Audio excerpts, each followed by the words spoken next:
In this video, we're going to react to the scummiest game on Roblox by Corsico. He has 162,000. Make sure to give him a subscribe. I've not seen this video yet, but it's about Pets Go. I'm going to give my insight, and yeah, let's watch it. Let's see. Is Pets Go the scummiest game on Roblox? Roblox lately, there's a very high chance you've been recommended this game, Pets Go. This is a new game created by the same developers behind Pet Simulator, and it is absolutely massive. It currently has almost 200,000 active players. I think right now it has like over 300,000 active players, making it one of the biggest games on Roblox. In just a span of 4 days, it has gotten an insane 37.2 million visits. And I'm not going to sugarcoat it, this might be the most scummy, lazy, and greedy game I have ever seen on Roblox. Let me know what you guys' thoughts are so far. Do you think Pets Go is the scummiest game right now? I've made a couple videos on it. I'll give my opinions towards later on in the video, but yeah.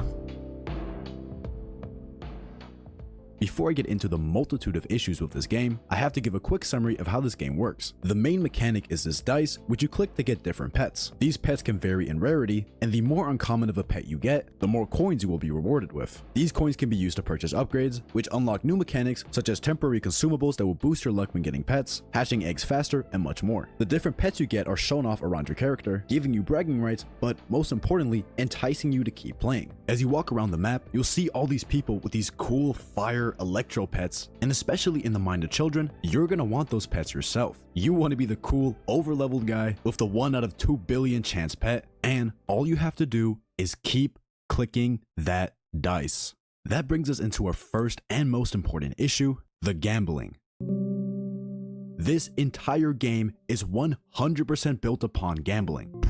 Yeah, if you don't really think about, like, yeah, this is gambling. This is gambling for kids, but just in a, it's a legal way for kids to gamble, essentially. Pretty much all you can do is gamble for rarer pets. Gambling is a seriously dangerous and addictive activity, and this game uses several manipulative techniques to keep you hooked and clicking that dice. The first example of this is the exploitation of something called the near miss effect. Every time you click that dice, it doesn't just give you one pet. Instead, it scrolls through a list of pets you quote-unquote could have gotten. Many times, you'll see something extremely rare, which will pique your interest and then leave you disappointed when you end up getting something pretty common. By doing this, the game is making you feel like you almost had it. Just this happening makes it feel so much closer and further entices you to keep playing. This is the exact same thing that literal slot machines do. You feel like you're about to win big, your heart starts racing, you're getting excited, only to not actually get anything. That excitement you feel is incredibly addictive. The game is tricking you to continue playing, despite the fact that the odds of you actually getting that thing are incredibly low.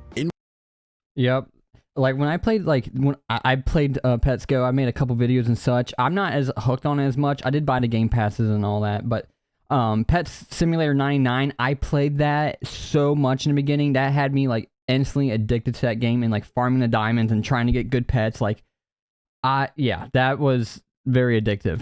Luckily, I'm good with this one. You weren't close to getting that pet, as in every single video game that has some sort of near miss mechanic, the outcome is always predetermined. The things it shows before do not matter. You were always going to get what you got, and everything shown before had zero effect. Now, let's say you actually got something rare. Well, this is where the second part of getting you addicted comes in. The game tries to make the absolute most out of this moment. Just look at this clip I got from a YouTuber named LCLC, where he got a 1 out of 400,000 chance pet. The pet expands and covers the entire screen, there's an explosion, and most importantly, you hear the satisfying noise of thousands of coins being collected. And then, on top of that, you now have a really cool looking pet following you across the map.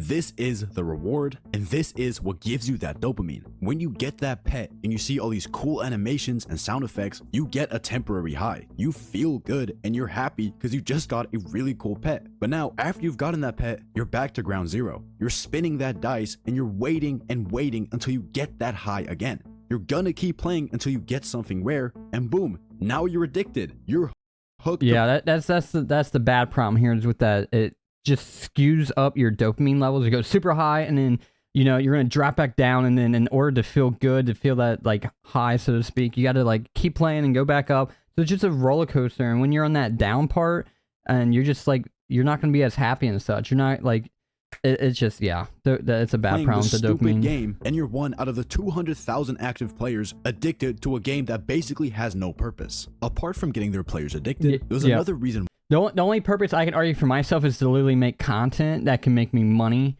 But other than that, like 6 to 8 months from now, am I going to be playing this game? Probably a high chance I'm not, and yeah, I just put in a lot of time, so hopefully I can get some views out of these videos. Why Pets Go has so many active players. For a Roblox game, your player count is incredibly important. This will push you higher up on the recommended, and in return, get you even more players. Additionally, if people with Roblox Premium are playing, you will periodically get paid just for keeping these players online. And Pets Go does this with the auto roll feature. After buying a couple of upgrades, you unlock the option to not even have to click on the dice yourself. Instead, by just clicking this button, you will automatically roll for new pets, and you can literally just go AFK. The point of this is to have players leave this running in the background of their computer while they go work on other stuff. The game developers realized that their game is boring. There really isn't much to it, so in order to keep people online, they made so you don't even have to play the game. Now, some might try and argue that despite being addictive, the game isn't necessarily harmful. You're just clicking a dice, there isn't really anything inappropriate, and most importantly, you're not spending any money. Well, my friend, this game was made by the same developers of Pet Simulator. Did you really think this game wasn't going to be heavily monetized? Yeah, they don't care about money when it comes to like greed. They really do not. Let's just take a look at the big shop icon on the left of the screen. Now, initially, it doesn't actually look that bad. The permanent game passes only cost a total of 2,275 Robux. That's not bad. Which I have all compared to three Pet of them. Simulator isn't that bad. However, you might have noticed a thing at the very top telling you to double your luck for 12 hours for only 50 Robux. Now, you may be thinking, 50 Robux is hella cheap. What's the big deal? Well, there's no limit to how many times you can buy this, and every single time you purchase it, the Robux needed is doubled. You can spend up to 200,000 Robux on a temporary purchase. Temporary. Hundreds of thousands of Robux for something that only lasts 12 hours. That is insane. Now, of course, the average player isn't going to be spending that much Robux at one time. However, as an addicted player, playing this game over a course of several months, if you repeatedly casually buy this, spending 50 or 100 Robux at a time, that will quickly add up. Before you realize, you'll have spent several thousands of Robux on something that was temporary. You won't even have anything to show for the Robux you spent, apart from maybe a couple of extra rare pets. This game is a perfect example of what happens when Roblox lets developers do whatever the hell they want to make money. Roblox hasn't and probably never will care about the negative effects gambling has on its player base because it makes them a ton of money. Roblox takes a huge cut out of the profit of these games, so they are directly benefiting from scummy games. 70% they take? That's insane.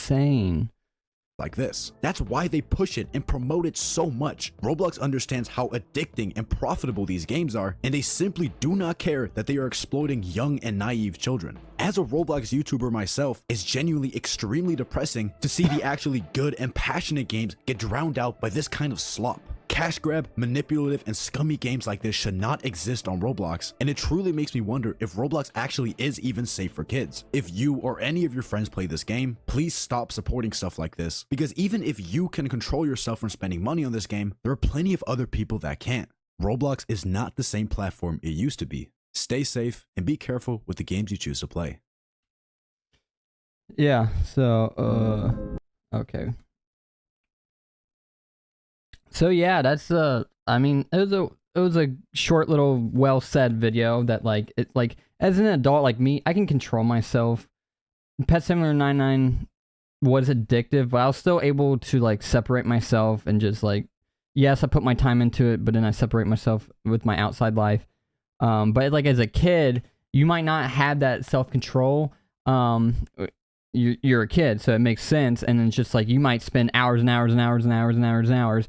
And then when your parent tells you to do something else, you're just going to like explode and throw a fit and this and that. And it can cause just huge ramifications. And then, you know, when you're not playing your games, you're not getting that dopamine hit. So you're just sitting like in your living room doing nothing, maybe just hanging out with your parents or something.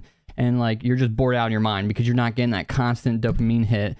So it's like, that's just the damage of what those games can do. Should I make content on it still? I'm very open to not making more content on it.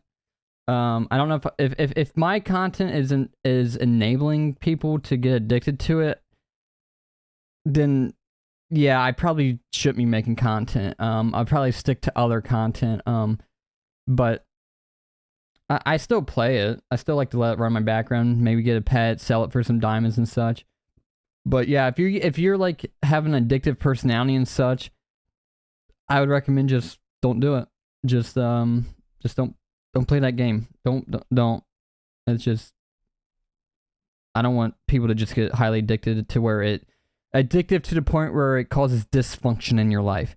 There are times where I play a game and I get super invested into it, but it doesn't cause dysfunction in my life. I can still separate it. If you can't separate it and from your other part of your life and it's causing dysfunction, don't play the game. So without further ado, let me know what your guys' thoughts are, and bye-bye.